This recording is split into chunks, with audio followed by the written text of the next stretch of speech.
place overview and scrutiny meeting on Thursday, the 26th of March 2026. It is now 7 p.m. and I would like to start this meeting.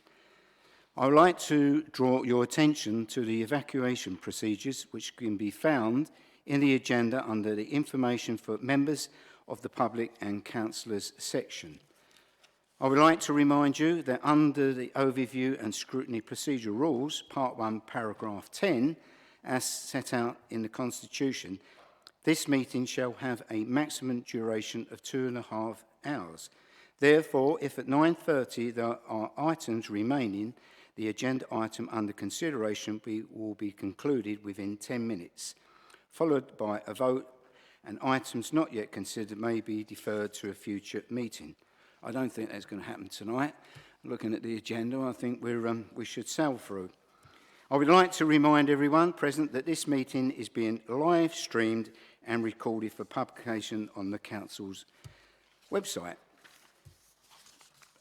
Item 1 on the agenda are apologies for absence. Lucy.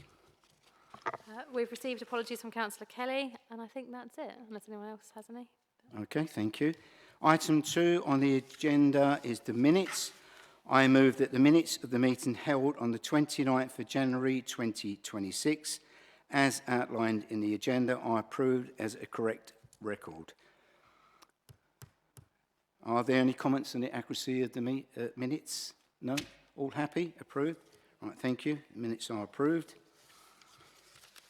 Item 3 on the agenda, declarations of interest. Does anyone have any declarations of interest to make?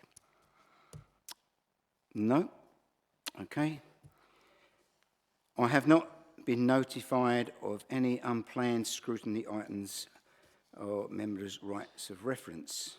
So with that, that leads us on to item 5. This is a briefing note, update on the Tilbury dust issues. And Mike, can I ask you to present your report, please? Sorry. Thank you very much, Chair.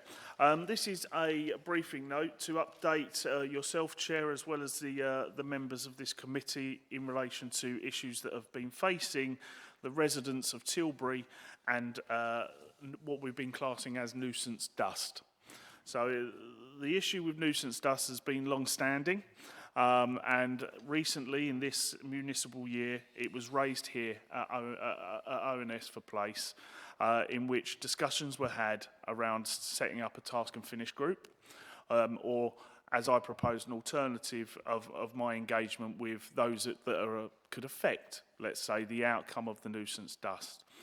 I'm really pleased to tell the committee, I don't want to go through the briefing report paragraph by paragraph. I don't feel there's a need, and I'm certain that there will be questions from the committee, so I'll be happy to answer all of those questions. But we have been busy since that meeting in which we agreed that I would press forward. I've spoken to the Tilbury Community Forum, and I went there and spoke to the residents and right this summer. Sorry, the lights have just gone up, I apologise. We discussed some of the issues that they faced.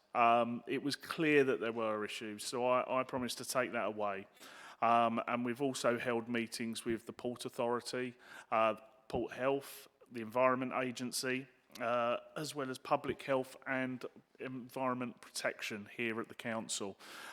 Councillor Jones, Chairman, and Councillor Hooper were both present during those meetings as well, and we've tried to bring everybody around the table to try to find some solutions.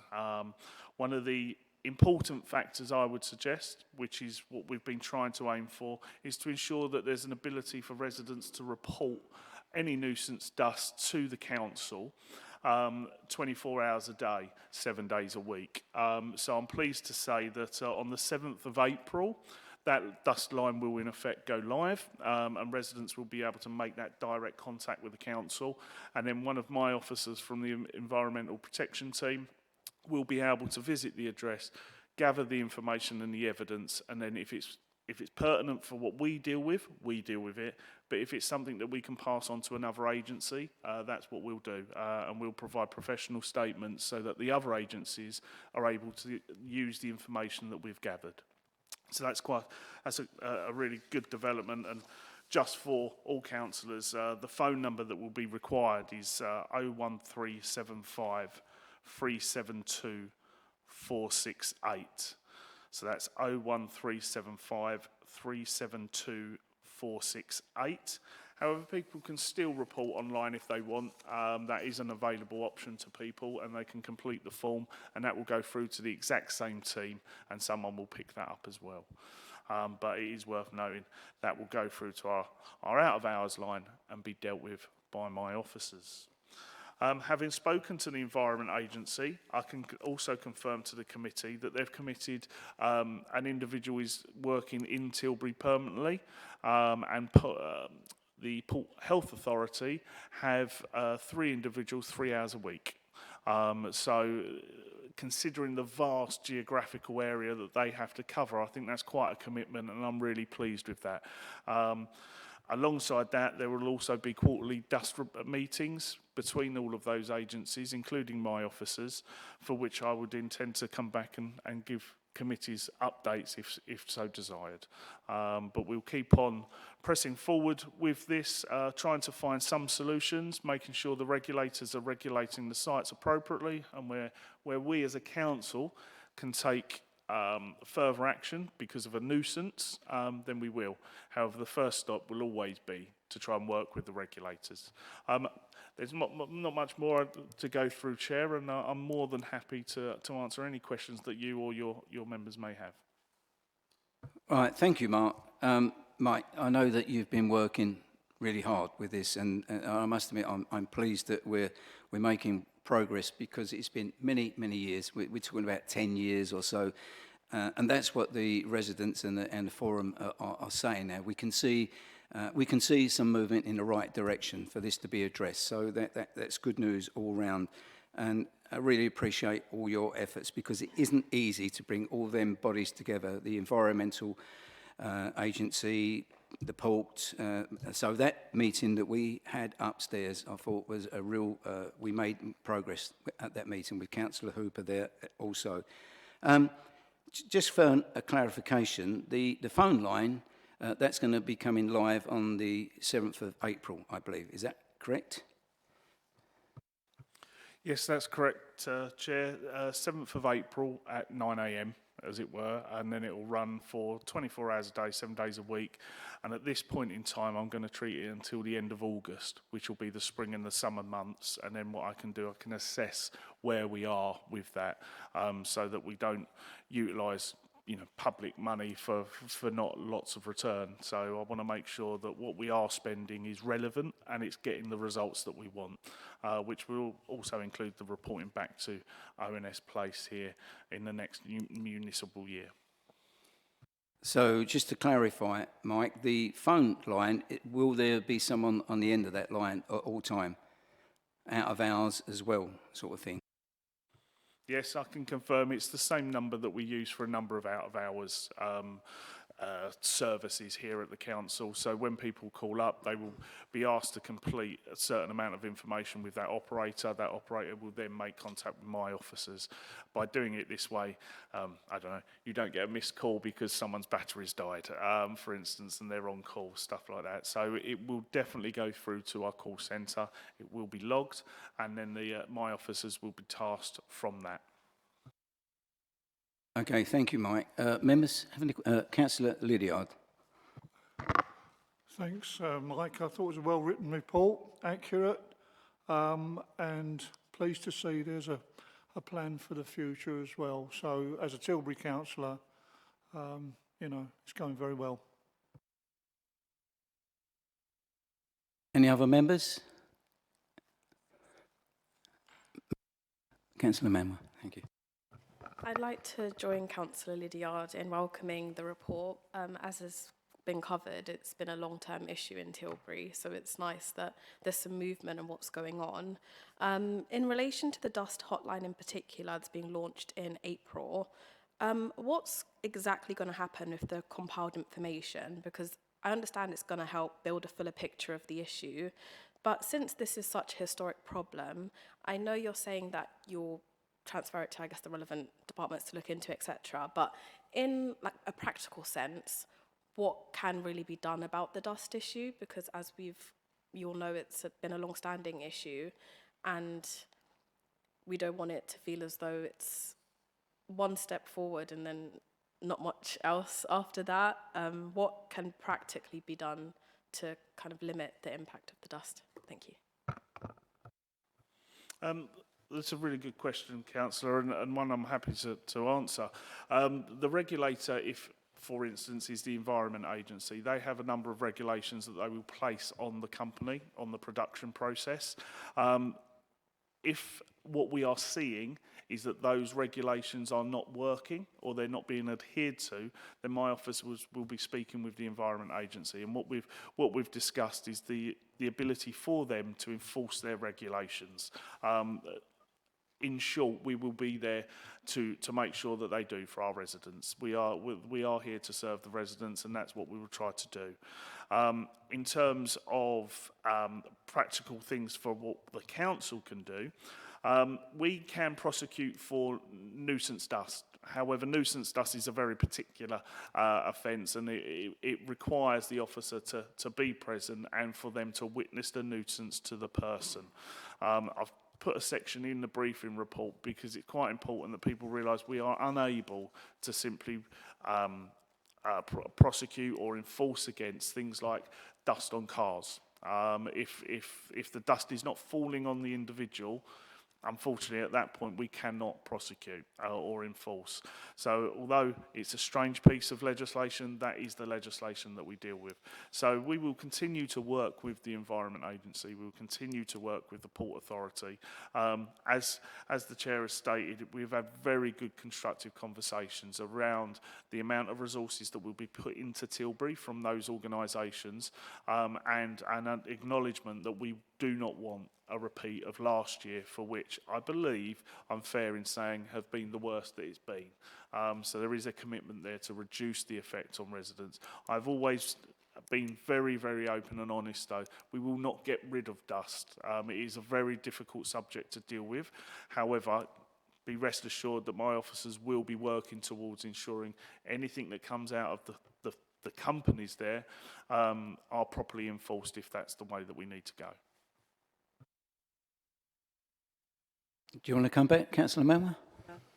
Thank you for that clarification. And I mean, for the residents of Tilbury, it's going to be a really, really welcome thing, this progress. And I understand it's quite a complex issue as you're outlining, but I think it's important that residents see that we are taking this seriously, and the relevant bodies that are responsible, if they are committing an offence, they should be held to account. So thank you. Good point. Councillor Hooper, I know that you got a couple of questions. Yeah, I'd just like to say I really welcome this report. It's a really well put together report. I'm pleased we're getting the phone line. Well, I think Mike may have touched on it, but I do think we want to keep that accountability going. So what I'd like to request of the committee to agree to is that they ask for a briefing note quarterly over the summer months to actually look at how the phone line is actually working.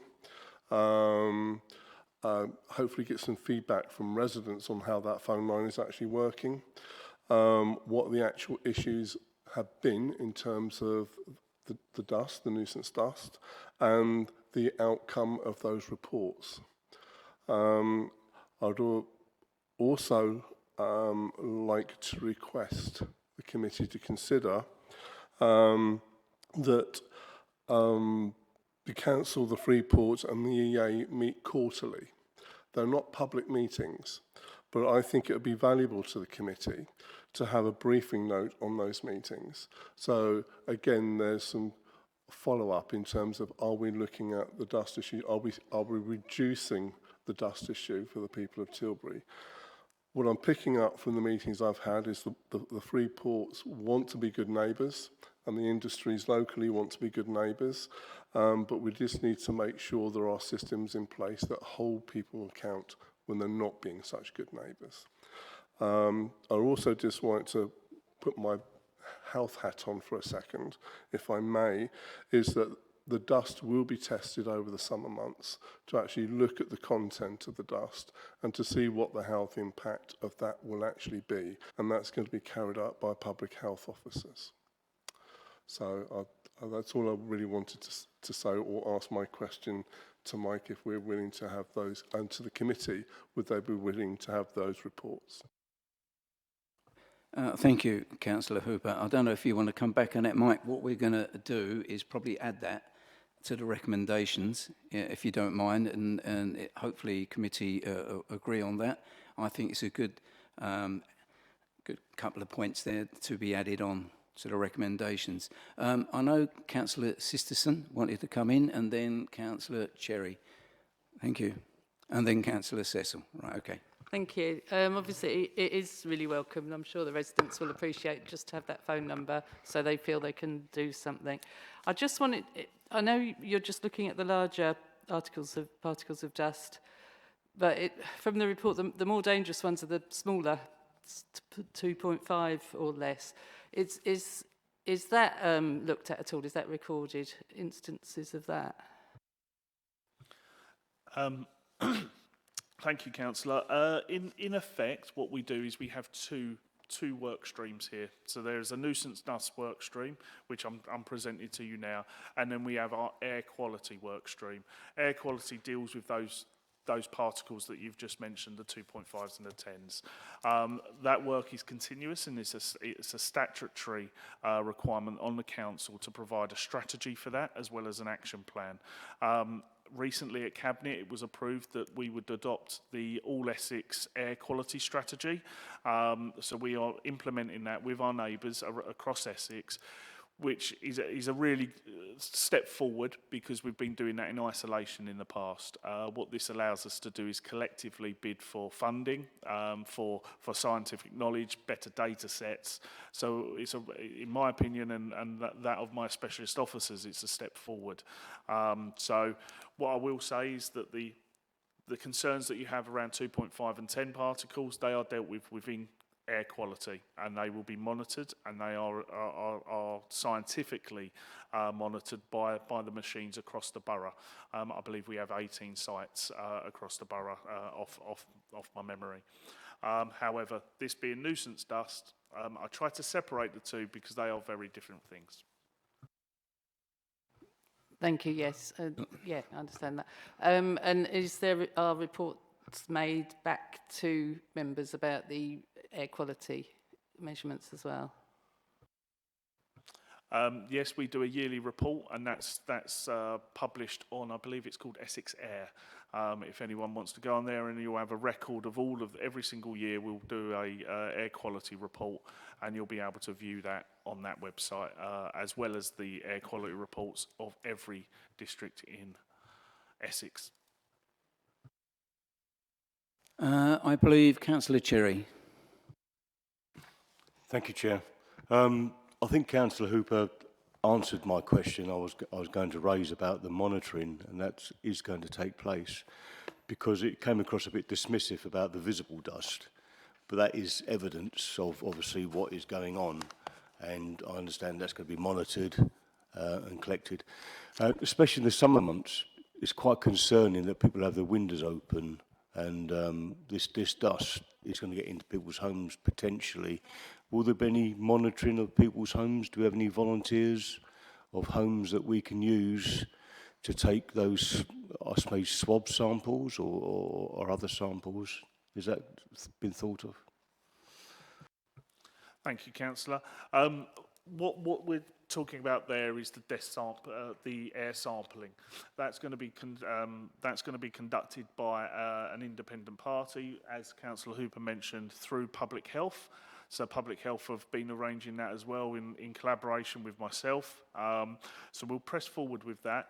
It won't be in people's homes. It will be in specific sites that the consultants tell us that they need those sites at. Unfortunately, I am not scientifically based, so I won't be able to say exactly why they want things where they will. However, what I will promise this committee is that I can come back and I will give a briefing report of those findings and explain the process at that point, because we'll have a full report given to us by those consultants. I think added to that, Mike, is that we would say the Frisbee gauges that's going to be spread all over the area, aren't they? I believe that is the Frisbees, yes. Yeah. And the reason that we've had to delay at the moment is you really do need good weather for those to be effective. So we wait to the spring, summer months, because as well, that's when the dust will rise. It gets drier and the slight winds will whip it up. So there isn't a need for it in the winter. So hence we'll be doing that over the spring and summer months. I think added to that, Councillor Cherry, is that because the forum, Craig Austin and the forum, all the members down there, they've got all the data. They're the ones that actually supplied the data to council. They will be, they've got their homes, so they're going to be seeing it first hand as to report these issues. Councillor Hooper, do you want to come in on that? Because got Councillor I do want to Cecil. come in on it because I think Councillor Cherry raises a reasonable point, actually. Because I think one of the things we do with air quality is look at air quality in people's homes. I don't think we've addressed the dust issue in people's homes. So if it's okay, I may go back and talk to my public health colleagues, okay, and see if that's worth looking at in people's homes. I don't know if you've got a view, Mike, but that's something I do think possibly we need to consider, which I'm not sure we have yet. You want to come in back, Mike, or you? Yeah. No, it's perfectly reasonable, Chair. I think if we were to have a conversation with the professionals and the experts in this, they'll be able to ascertain whether in a home or on the outskirts of a home is the better place for it, etc. Councillor Cecil. Put your mic on, Beg please. your pardon, dig more deeply into the particulate matter, because we say quite clearly that the particulate matter is most dangerous to health. And that is with us all the time and not visible. So we don't want to be sidelined by the dust, which is just an inconvenience. We want to be making sure that we know the percentage of 2.5 microns and the 10. And if we've got particular pockets in Tilbury and around the area of the dust, we want to make sure that we're getting the percentages of each and the sources of each, so that we make a bigger impact on the needs of our residents.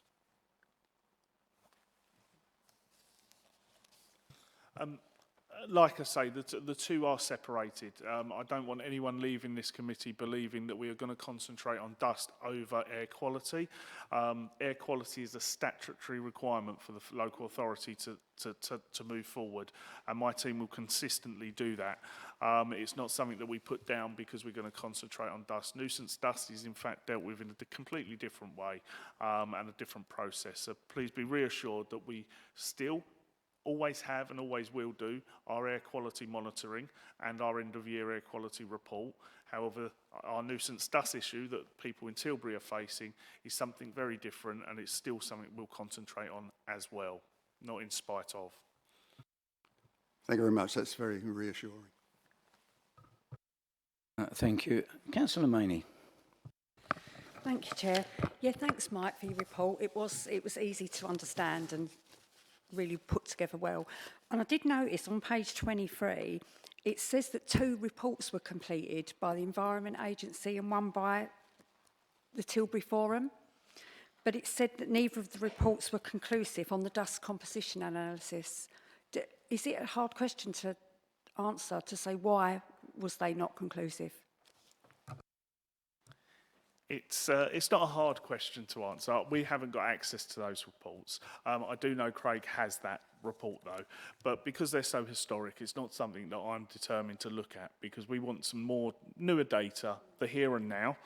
So I'm really keen to understand the frequency, the severity, and then the type of matter that is in the air.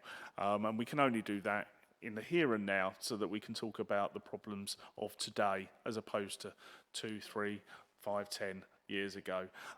So although they're relevant, and I wanted to acknowledge that they are in existence, what they don't help us with is what the problem is right now. Thank you. Councillor Rigby, you got any questions you want to put to Mike? Go on, I know you do. Thank you, Chair. Thank you, and thank you for inviting me tonight as well. Yes, Welcome. Thank you, Mike, for your report. So it obviously sounds really good that there's a plan now, and hopefully that will go forward. My main question is on the monitoring. I know Councillor Hooper alluded to the telephone lines being monitored, but how are you actually going to quantify if there is an improvement in the dust? I know there's environmental agents officers present, but it's a large site, so can't be everywhere. So it's going to be quite difficult, is it, to see improvements in the amount of dust, because it's variable anyway, isn't it? Is there a way of actually measuring the amount so you can see that the actions and the planning going are actually working? Because, because we haven't previously done this as a local authority, we haven't got a data set to start from, so we don't have baseline data. But what I would like to understand by the end of this summer is the frequency and the serious nature of it, because there is conflicting conversations with people. So I want to understand where is the worst, what areas, so we'll be able to identify what addresses have been calling up the line, what time of day, what time of night, and then what my officers will be able to do is then add their own professional opinion, and we will capture that as well, so that we can understand that our officers felt this was severe or it was moderate, etc., etc. Without a baseline, it will be difficult to say if we've improved it. But what I would like to think is that our engagement with the local community, and Craig on the community forum, will also give us a litmus test as if it's better.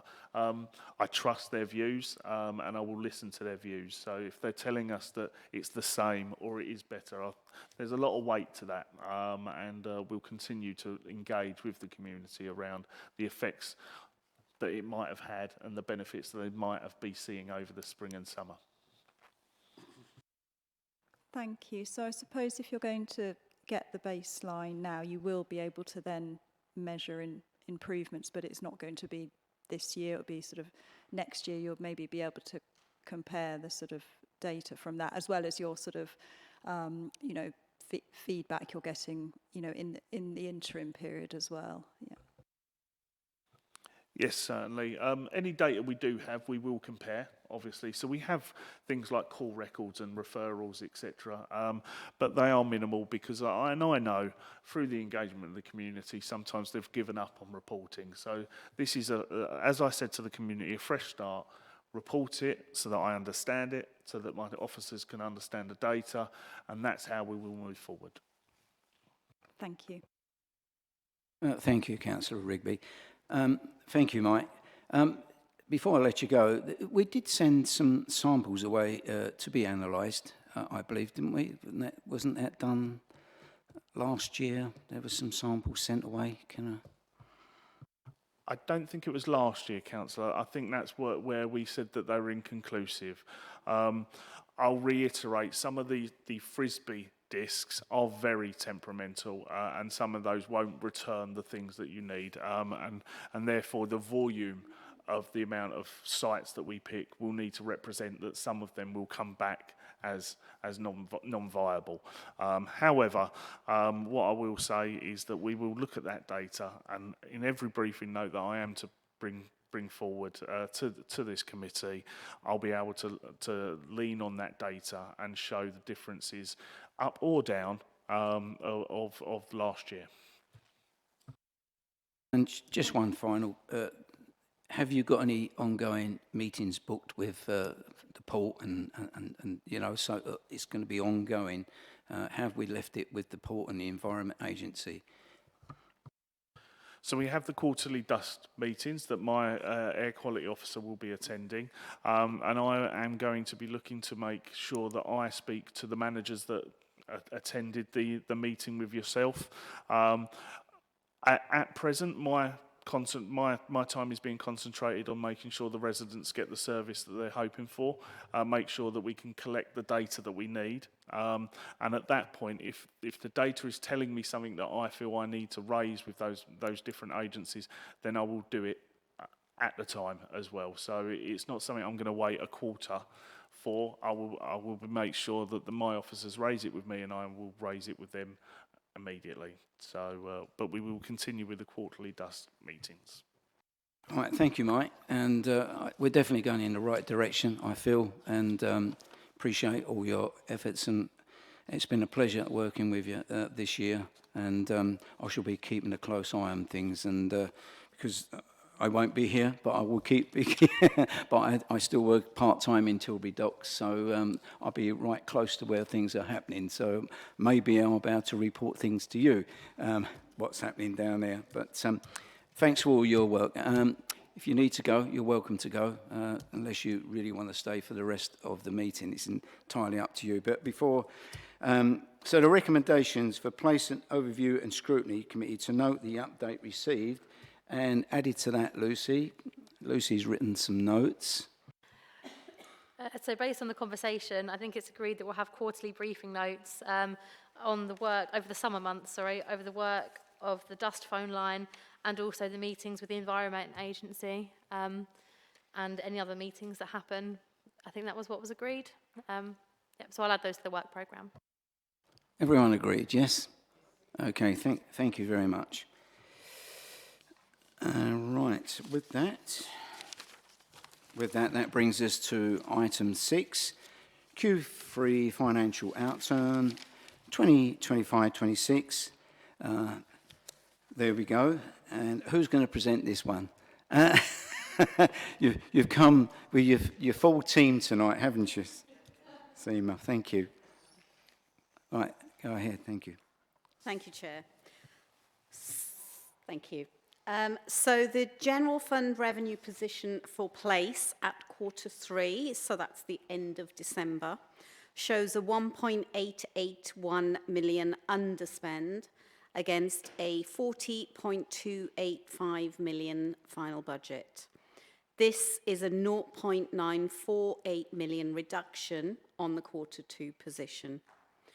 This position assumes drawdowns from general fund earmarked reserves of 3.417 million and transfers into reserves of 0.146 million. The report provides explanations for movements from Q2 for each of the service areas in the Place Directorate. The HRA shows an underspend position of next slide please, thank you. The HRA shows an underspend position of 0.355 million at Q3 after a transfer from the Housing Zones Funding Reserve of 0.100 million for feasibility costs for development projects. Next slide, please.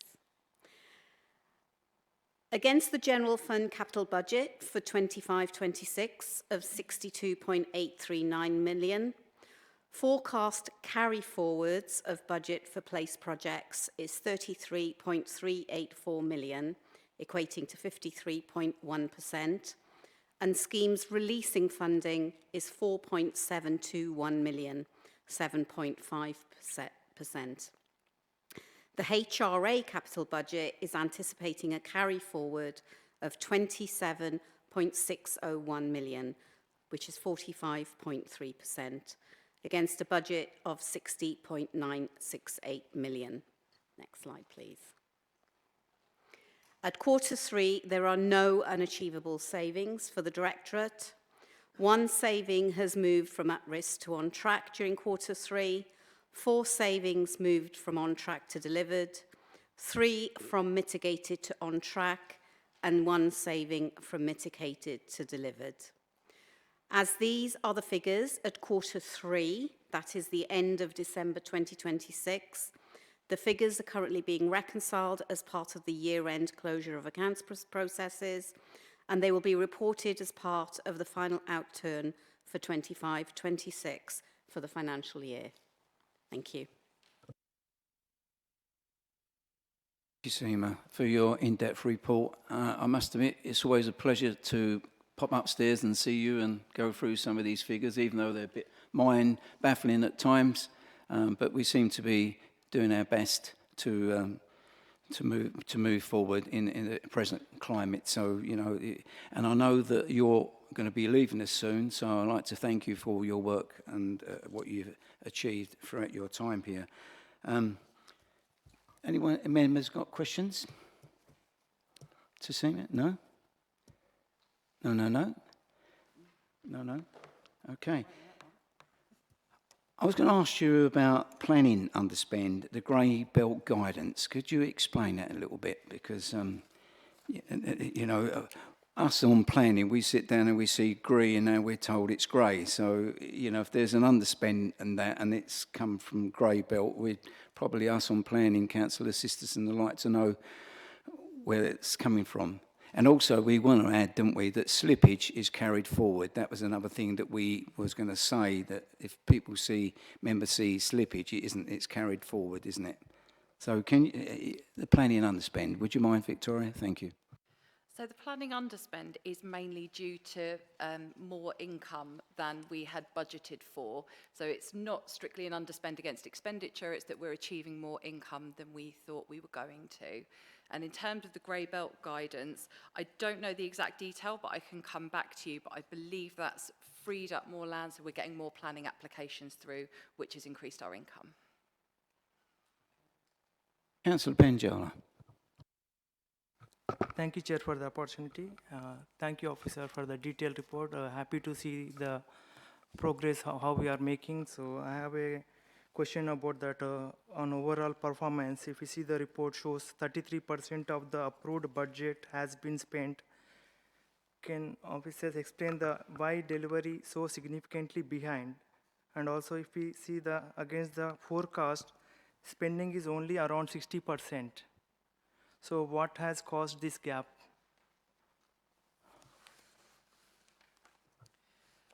So the capital underspend is, the bulk of that is made up of about 9 projects, and most of these fall within the town's funds. They're very large projects, very complex projects, and so a lot of the underspend is due to timings of the projects where there've maybe been some delays. Where we're carrying forward the budget, it allows us to spend the money in line with the project plans as we now understand them.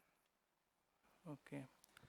Thank you for your answer. So like if we see the huge amount of going to be moved forward into the upcoming years, so we have a deadline for March 2028.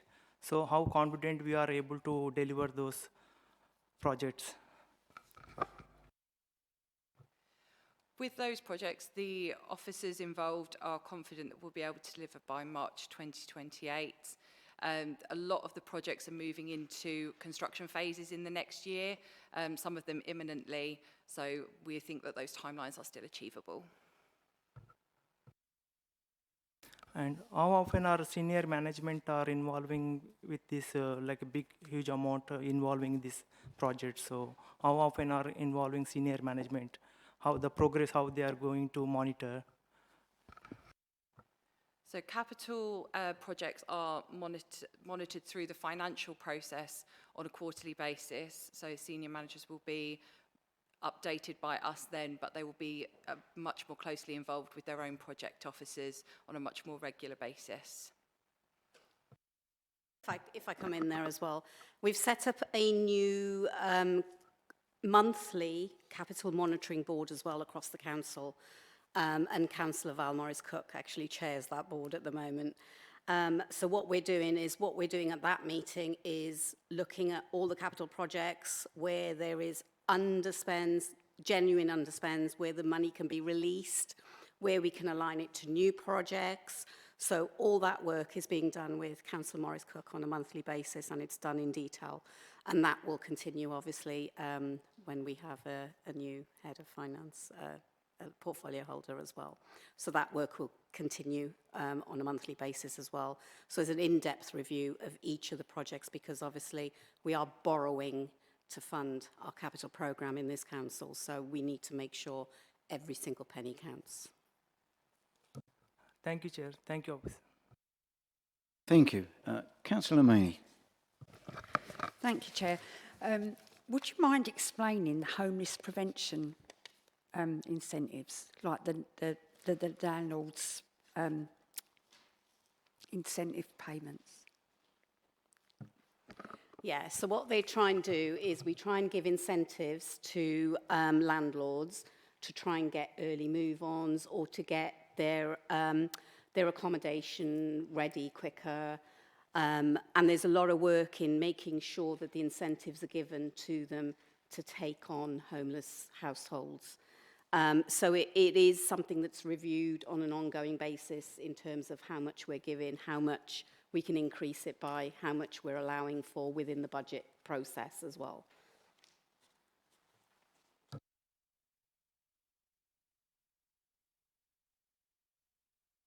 Thank you, Councillor Maney.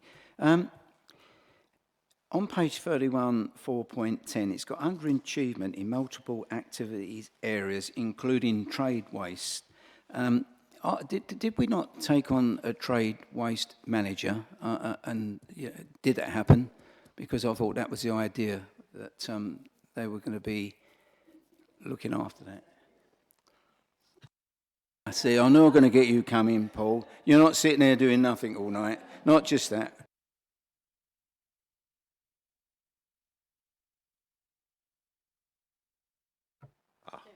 Yeah, the trade waste manager isn't me, Councillor Jones, but yeah, we did take on additional member staff, but I'm afraid that they didn't stay very long. I think it was 6 weeks. So we are in the process of recruiting a replacement, and we have, I think we've been to the market twice now to try and recruit into that position. So it's a difficult role to fill, but that is, of course, as you've noted, affecting the income for trade waste. Well, I've got a vacancy coming up soon. I'll be gone soon. So, Councillor Cherry. Thank you, Chair. 2 questions, really. Whilst we're talking about the trade waste manager role, was that formerly Ed Brotherton? No. Because I'll just make a quick comment on that. I mean, since Ed's gone, it's not gone as quite as smoothly. We've been reporting some fly tips and things like that. I've been informed on many occasions that things have been cleared. Councillor Cherry, this is not on finance. Is this on finance, really? Because it's basically changing the area in which we're talking. And sorry about that. Then go back to my original question. For Sima, you mentioned borrowing, and we're making some savings on some of the borrowing that we're doing. Can you explain how much borrowing we're doing? And with the savings, are we trying to pay off the borrowing, or has that still been reserved to be spent? I don't know if that is clear enough. I'm assuming you mean the council's debt. You said you had borrowing that for these projects, and then there's underspends. So with those underspends, are they going towards paying off the borrowing, or are they still being reserved to be spent when we're in a position where we shouldn't really be spending money we haven't got? I got the question now, yeah. So we borrow to fund our capital programme where we haven't. So some of the projects are grant funded. So if they've got a specific grant against them, then we will use the grant to fund that capital project. Where we are borrowing for them, so as part of the capital review every month that we're having, if we find schemes that are no longer going to go into fruition or commence, we will use that money that we've set aside to repay the debt. So we will not use it to fund anything else. So we will always try, the council will always try and reduce its debt. That is the primary aim of everything that we do, is to repay the debt. And that is the number one goal. Councillor Sisterson, thank you. Yeah, thank you. Just it's different. Just the last point in the report is about the HRA property purchases. It's a big underspend. We've got a budget of 2.146 million, and it's not being used. And it's saying, I mean, I just think it's a shame it's not being used because we desperately need the housing, obviously. And it says a request has been made to carry forward the remaining budget. So can we confirm that we will be able to carry that forward?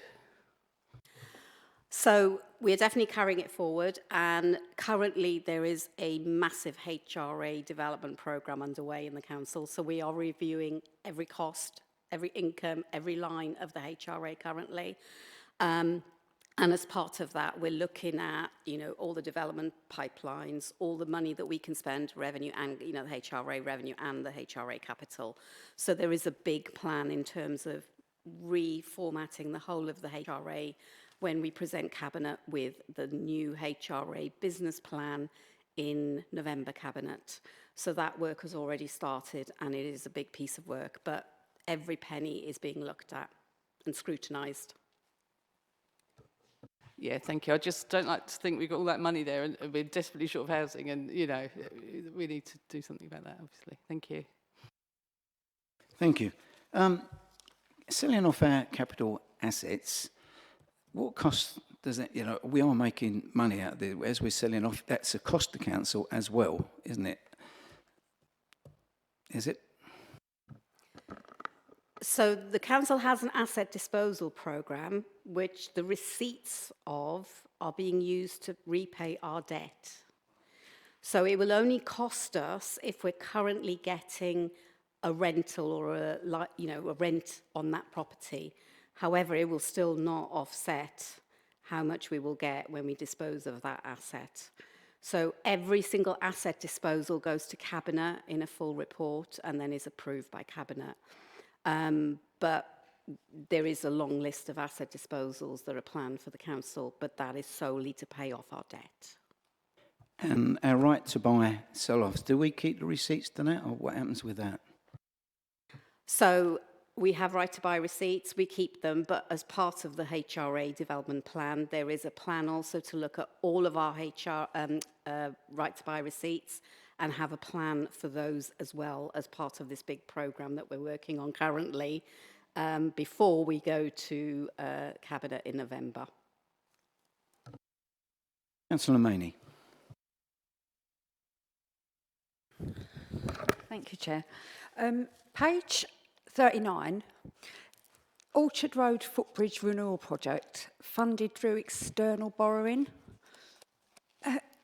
Who are the council borrowing this from? So we have a treasury management team in the council, and they will borrow off a certain, from certain different funding pools from MHCLG. So all our funding comes from different sources within MHCLG, and then they will balance how much we pay and repay, and different, they will manage the treasury portfolio on what we borrow and what we repay. So our borrowing is very limited to certain organisations because we're in intervention. Councillor Cecil. Thank you, Chair. Page 40, 4.47, Stamford-Lee Hope Railway Station. It says this anticipated slippage has got to be sorted by March 2026. Are we on course to deliver that? Forecast to align with revised delivery strategy and ensure full utilisation of seed grant funding. With this one, sorry, I was reading. Councillor Cecil, can you turn your, please?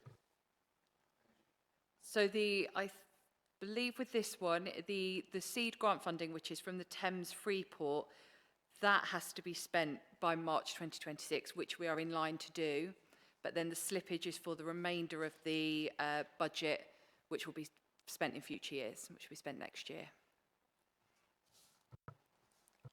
And how confident are we that we will start to see progress with spades in the ground and buildings beginning to emerge? I would need to double check with that one. It's with the latest commentary that we had was that foundation works were scheduled to commence later in this financial year, but I can double check that for you.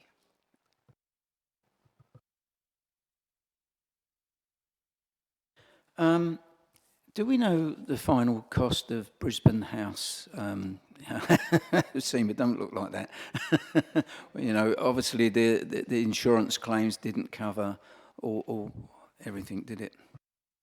So the only thing the insurance has not covered is what we have paid in accommodation and the vouchers that we've given to residents. The insurance has paid for all of the costs for the works for the original flood and then the secondary flood. They've also paid for the reflooring for that as well. So we are currently submitting all our invoices to the insurers. Well, we have done, and they are paying them because obviously we want them all paid before the 31st of March, which is next week. The total of the hotel costs and subsistence we are currently reconciling, but it will be about the 400k mark. And that includes all of the costs. Obviously, we will talk to insurers about all of the costs we've incurred, and then there'll be a negotiation in terms of maybe they'll say, well, this is not covered and this is not covered. Then we'll add that to our costs. But at the moment, the negotiations, they are saying they will cover all the repair costs. There are other items that we've bought, for example, the postal boxes on the ground floor, that's what I'm calling them. You know, those costs are still coming through. Once all the invoices have come through, we will reconcile them all and then get a final balance on the costs. But we have allowed for that within the HRA and it's already forecast. Thank you. Councillor Maney. Thank you, Chair. Page 39, 4.41, fleet replacement.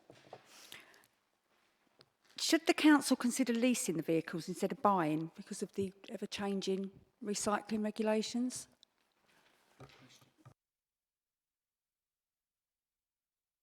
Go on, Paul.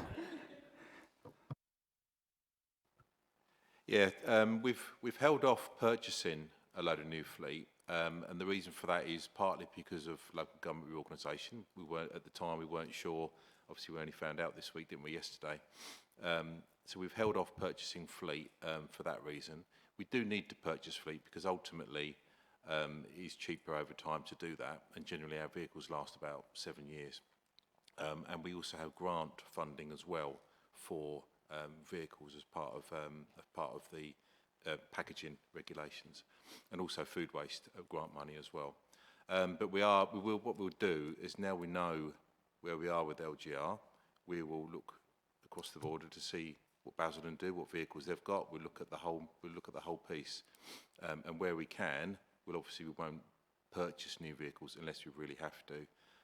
If we can lease for a couple of years, then that's what we'll do. But I think we know where we are with LGR. We can really take stock of what we need for the future with our partners. I think that's the most sensible thing to do. That's why in the capital report, some of the capital funding for fleet we've released, and why we've also has contributed to the slippage as well. We just held off because we didn't want to spend a load of money on something that actually Thurrock wasn't going to benefit from. Thank you, Paul. Yeah, I always think that sometimes leasing needs to be looked at because of the changing of recycling. I remember once before when vehicles were purchased and within 2 years they was out of fashion because so much had changed. And it's a great cost. I know we get a grant fund, but sometimes leasing is worth considering, especially, as you say, in the short term. Seema, we could keep you, Victoria, we could keep you all night here with questions, but it's. I'd just like to thank you for your report. I know we're going in the right direction. You're doing the best you can under circumstances, so that's to be applauded. So, with that, thank you very much, and good luck in your new role. It won't be going down that A13 now, so it won't be so bad. And take care. You're welcome to go if you need to go, because now we're going on to. It's going to take all night, this next report from. But before you go, the recommendations. For the reasons set out in this report, the committee is recommended to note the general fund revenue forecast position for place and the HRA at Q3 presented in this report. Note the update on the delivery of savings for place and the capital programme monitoring at Q3. Note the position of general fund earmark reserves for place and the HRA reserves at Q3. All agreed? Thank you very much. Thank you.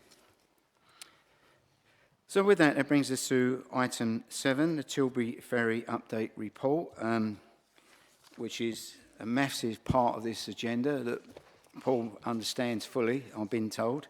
So, Paul, would you like to do your presentation, please? Thank you. Thank you, Chair. And so I've come here a couple of times before just to give you an update on where we are with the Tilbury to Gravesend ferry service. Nearly 2 years now since it last operated. There's been quite a lot of work been going on in the background to see what we need to do to reinstate it, what the conditions for successful reinstatement of that service would be. So following the last ferry, a working group was set up.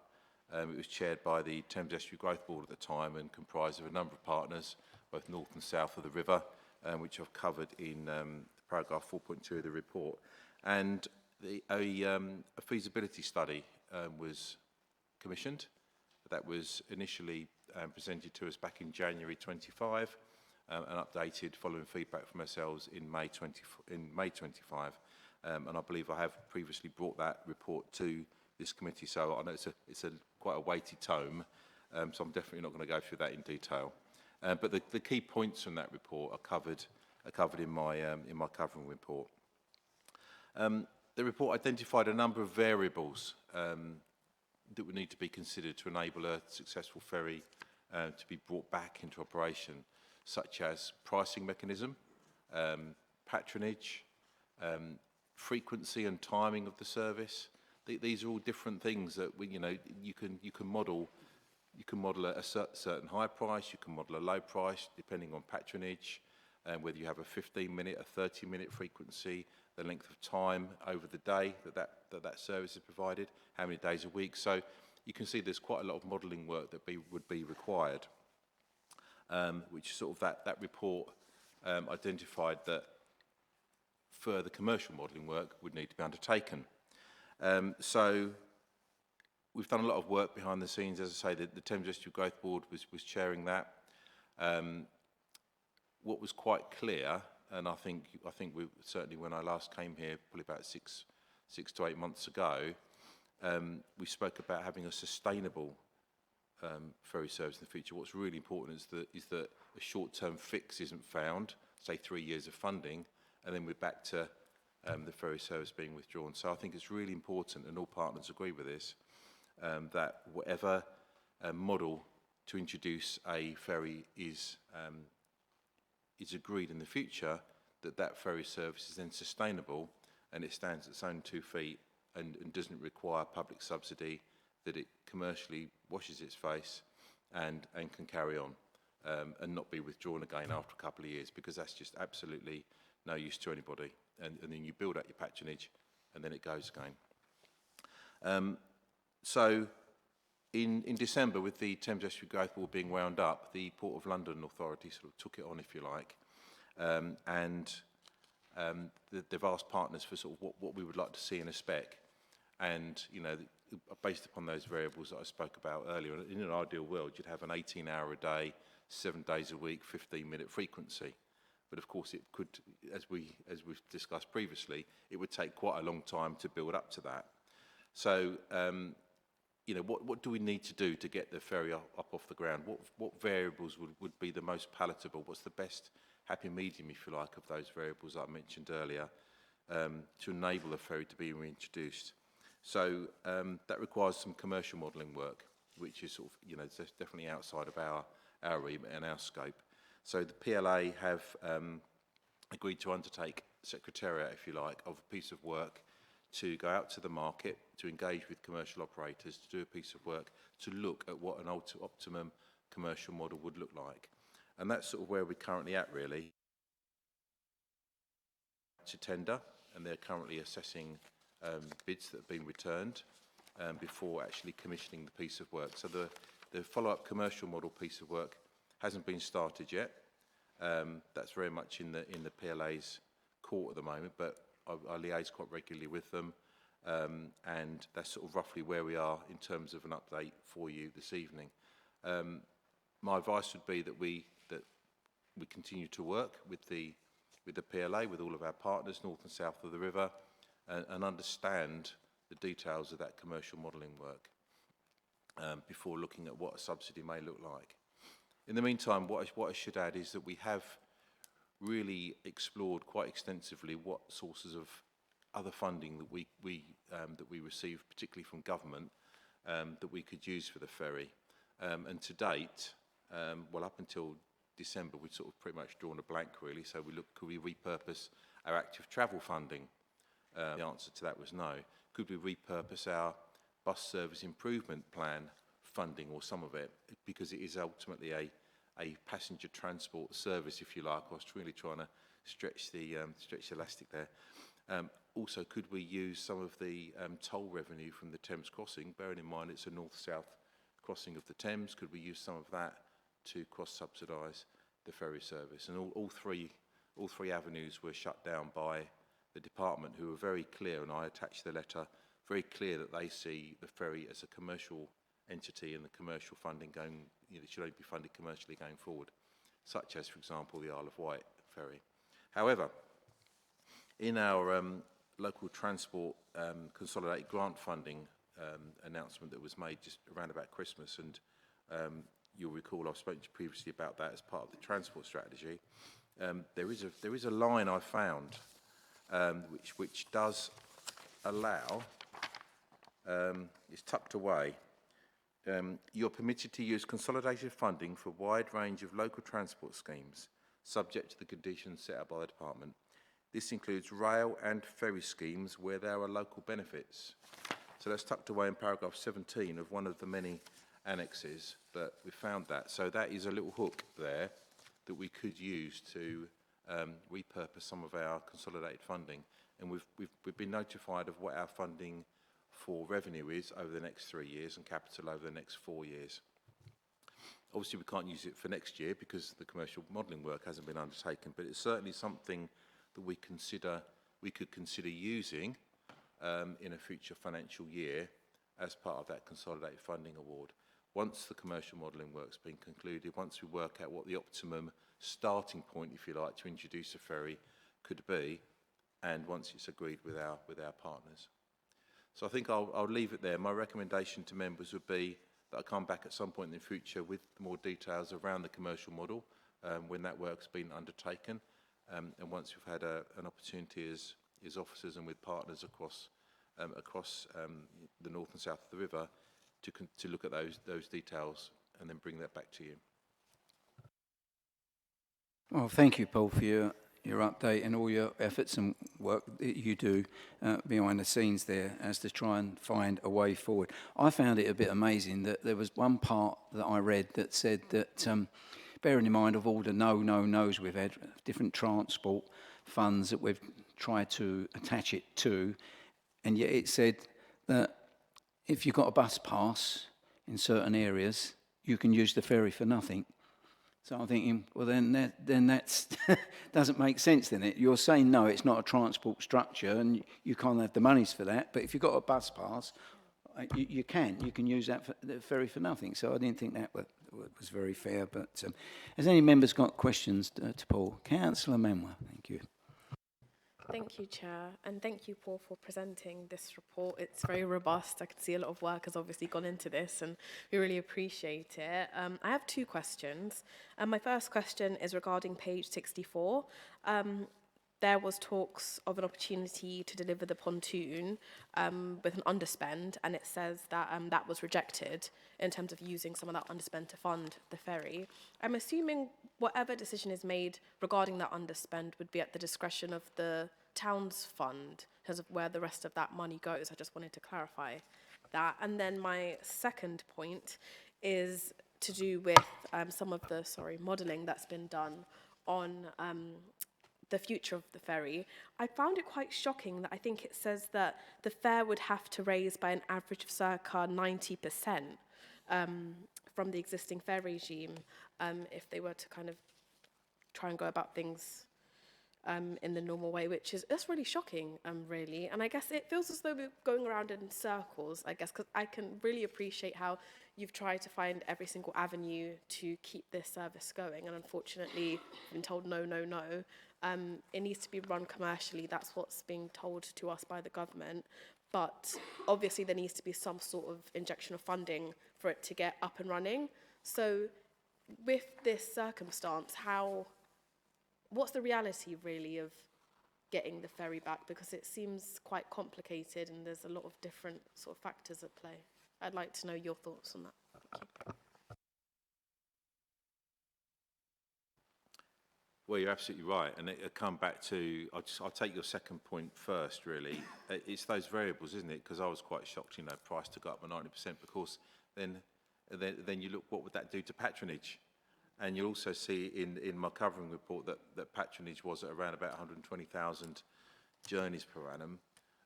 Even by increasing the fare by 90%, patronage would still need to increase to around about 160,000. So do you not reduce the fare but try and get patronage up to, say, let's say 350, or I'm just plucking that number out, but you can see how you adjust one variable and the other variable has to move accordingly. And I think the commercial modelling work that's undertaken, that will give sort of an optimum fare structure with the optimum sort of passenger numbers, if you like, that could be sustained by a single vessel. I think what's really important, I talked about sustainability earlier. From initial conversations with the commercial sector, you'd be looking to construct sort of a 10-year deal, really. So, or 10-year sort of offer, if you like. And the reason for that is because there would need to be upfront investment in vessels. And I use plural there because although it's one vessel to go backwards and forwards, you would still need a spare vessel, and there may be an operator has a spare vessel, because unless you have a vessel in dry dock, any fault with the ferry that is running means the ferry has to stop because you haven't got a spare. And then again, the however long that might be, whether it's for a day, whether it's for a week, then all of a sudden people's confidence in that service goes down, and then patronage falls off, and we're back to where we started. So a 10-year model ideally would give long-term sustainability. It would give guarantee of longevity for a commercial operator to invest in vessels up front, knowing they've got a certain period of time to get their capital investment back on new ferries. Because I think the existing or the ferry that was used that ceased just under 2 years ago, those vessels are now I think they're no longer available. I think they're past the end of their useful life. So it is a completely new venture. In terms of the pontoon underspend, now I'm not directly involved in this. I believe it is the discretion of the Towns Fund, but of course, any underspend that is used, it is just as a one-off amount of money. And I come back to my point, there might be a right to sustain it for 2 or 3 years, but then what about beyond 3 years? Unless we've got that commercial model right and that longevity right, you're pump priming something that's only going to fall away again. I don't know what the terms and conditions of the town's funding is, but I would say actually we need to look far beyond that to have a sustainable service that the commercial sector pick up and run with and doesn't actually require public subsidy at all. Thank you for your answers. My follow-up question is really what was the model of the ferry previously? Because it's obvious that in order for it to continue, there has to be a radical sort of reimagining of how it's funded, how it operates, etc. So I'm assuming the reason why the ferry ceased in the first place is it wasn't profitable, amongst other things. I mean, you could probably enlighten me on that a bit in terms of what needs to be radically different from the past for us to try and bring this into the future.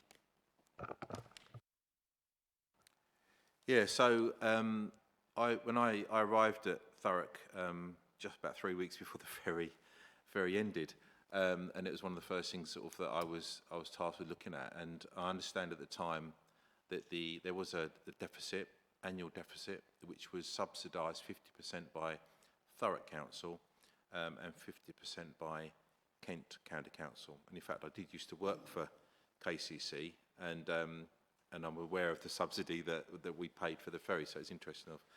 I've been on both sides of the river, if you like. The subsidy was quite substantial, and I don't recall which authority decided to cease their funding. But basically, there was a decision made not to renew that funding beyond the end of the 23-24 financial year would have been. As you can see from the report, the patronage was around about 120,000 per annum. That clearly wasn't enough to make it sustainable. The fares were a certain level which weren't enough to make it profitable. So hence why there was a 50% subsidy share. Well, the subsidy was shared 50% between Kent and Thurrock Council. Thank you, Councillor Manuel.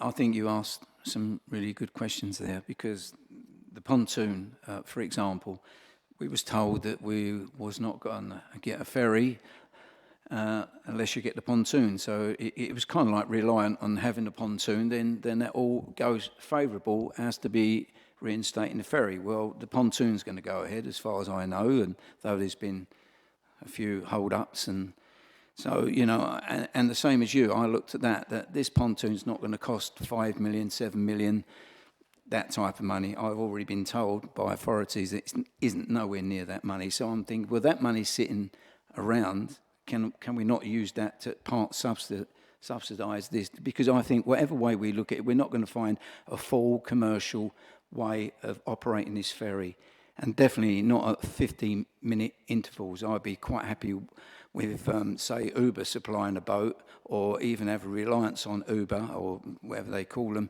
that's in the dock for a vessel if one was to break down. But should we say a 30-minute service for 10 hours a day, 12 hours a day, because that's all we ever had before. And I think, should we say, the numbers went down to 120, that was after COVID, but roughly it was 140,000 crossing, you know, should we say, passengers. So I don't think we're ever going to get a full commercial one that's going to be, especially with the price rise. That was the idea of commitment from councils. And also, another thing we need to look at, really, is the Lower Thames crossing, because they already stated that they're going to need workers from Kent as to come over to Essex to be working, and they need another option rather than go over the bridge through the tunnel, even though they're going to build one. So they could be approached as to, should we say, initially start this, and they're talking about maybe even if they did, it'll only be for 3 years. I can't see that tunnel being built in, should we say, in 3 years. I can see 5-10 years' time before that tunnel's completed. So surely we can, you know, through the government, we can approach them as to help out. But there's so many bodies that I think that can put in. They want this service. Most areas and concerns and businesses, I know, work in Tilbury Docks. As soon as that service ceased, the company I work for lost about 25 people that come from Gravesend. To be honest, to be fair, they stayed for a while, you know, travelling over the bridge, but like what was to them was an hour journey was now 3 hours, 2 hours, 2.5 hours. It's unsustainable. So I think that, you know, we are going in the right direction. I know you're doing your best, Paul, as to get all these people around the table, but I think the money is there with all these growth funds, Tilbury growth funds, transport funds. The money is there somewhere. And obviously this pontoon, once it gets installed, this pontoon's going to be generating money for Tilbury Docks. There's going to be vessels that's going to be docking in there. There's a cost there. They're going to be earning money out of that. So that money's come to Tilbury Docks for nothing. So I can't see why they can't put in some pennies towards this as well. After all said and done, they're going to be making money out this pontoon. It isn't asking for something that isn't there. We're not asking for something extra. You've been supplied something. Surely you can help put in. And with their contacts in the docks, as I said, I keep them going with Uber because I know they're based in the docks. And they've even offered and said they've got vessels that could do this journey. I'm speaking too much now, probably, because I'm passionate about this subject. I really am. And I know it can be done. It's just getting these bodies together and say, you've got a vessel. Uber have already said they've got a vessel up in London. They're not using it anymore. They could put this to this area like that. And I know even Craig at the Tilbury Forum has approached a company that's over in Norway or somewhere like that. They've got electric vessels, and they've done a modelling system in their country on a river that's similar to our river, and they said how they could make it work. So there is ways there. So, but anyway, thank you for what you've done. You want to come back, Paul? Yeah. Yeah, if I may, Councillor Jones, I think you're absolutely right. I mean, and that's why I haven't given up trying to get the money. I think once we've got the commercial model showing different variables, then we know what sum of money, we've got the evidence then behind the detail, you know, to say, right, okay, this is now, we know what we need. It's not based on what we think it needs to go, fares up by 90%, we think we need 160,000 passengers or whatever. We will know from the commercial modelling, right, this is what we're dealing with, these are the options to us, and then we'll work with partners, because you're absolutely right, there are a lot of people around who want to see it reinstated, and I'm a bit of an optimist, and sort of where there's a will, there's a way, and we'll keep trying to, you know, get a package of funding together. Yeah, and also we know that Kent County Council, they've stated that they would, you know, definitely put into the fund as well. Councillor Cecil, did you want to come in? Yes, please, Chair. I thoroughly enjoyed reading all through that. I was amazed at a lot of the work that had gone on and the detail. Very impressed with the detail. And it looked to me, the whole list of other ferries, in particular, say the Mersey, it said quite clearly that was heavily subsidised by local authorities.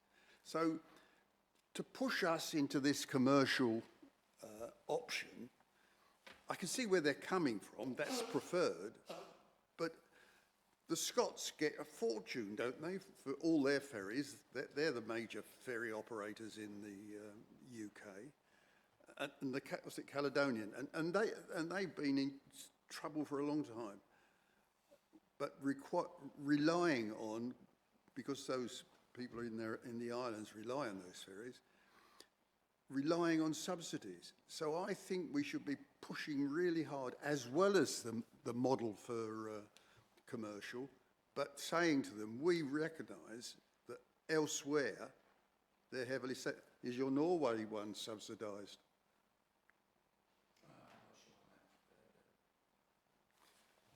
Thank you. Russell, sorry. Thank you, Chair. If dare use the word nostalgia, the ferry is very nostalgic to a lot of people, and you've already mentioned the bus pass, and a lot of people that perhaps use it during the day would then take advantage of the bus pass, and it may not help the ferry operator get the profit it needs to survive. This has really got to be a business. As originally when the ferry was first started, I imagine, there was a guy with a rowing boat that took people backwards and forwards, and he got paid a fee to do it, and it was beneficial for him to do that.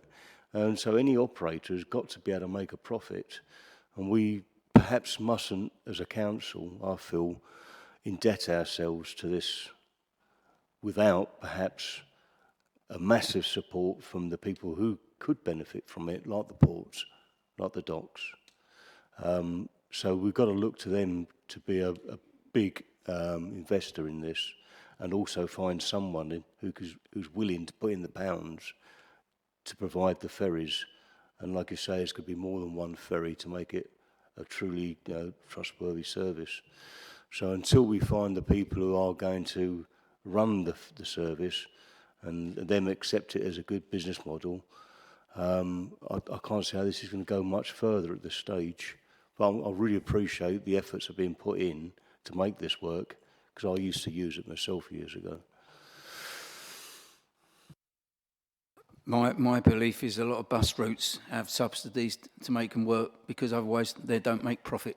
You make a profit in London if you're going up and down the road. That one that's going up and down Commercial Road is making more profit than one that's going all the way out to Horndon. But at the end of the day, then people around the rural areas are just as entitled to be getting on the bus as that one in London that makes loads of profits. So there's always going to be need for subsidy in some form or shape or form in transport. And this is the way I see it. This is a transport infrastructure that is needed. It's been a proven product over the years, and it's definitely needed. And I think the footfall would prove it once it gets going again. Because Anyway, there you go, Paul. I know you're going to do your best, and we can be talking about this for a long, long time. But so anyway, recommendations, if we're finished there.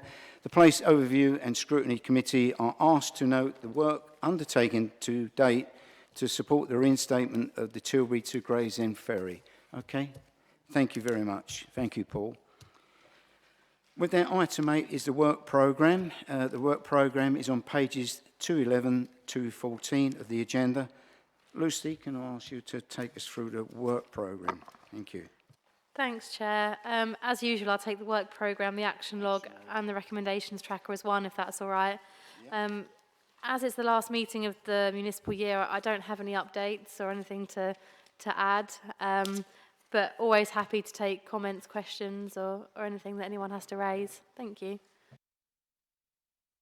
Well, I like to say that the other night we had basically with the action logs and the trackers and you name it, whatever we called it. So we had a good meeting the other night, didn't we, all together as to forward it through. I'd like to personally thank Lucy and Kenna for all the work that they've, all the support they've given me. I mean, half of it, they give me the script half the time, but no, honestly, they've been fantastic people. I'd like to thank the committee this year. We've had extra meetings. We normally have 4. We've had 7, is it? 6? No, 7 now. It's 7, I don't know, 6 or 7. We've had 1 or 2 extra meetings. There should have been another one on place, which I was getting excited to be taken, but that wasn't to be. But thank you very much, the committee, for all the work, and all the work from the officers, and for you guys coming along as well. So with that, it's a good night from me and good night from Lucy.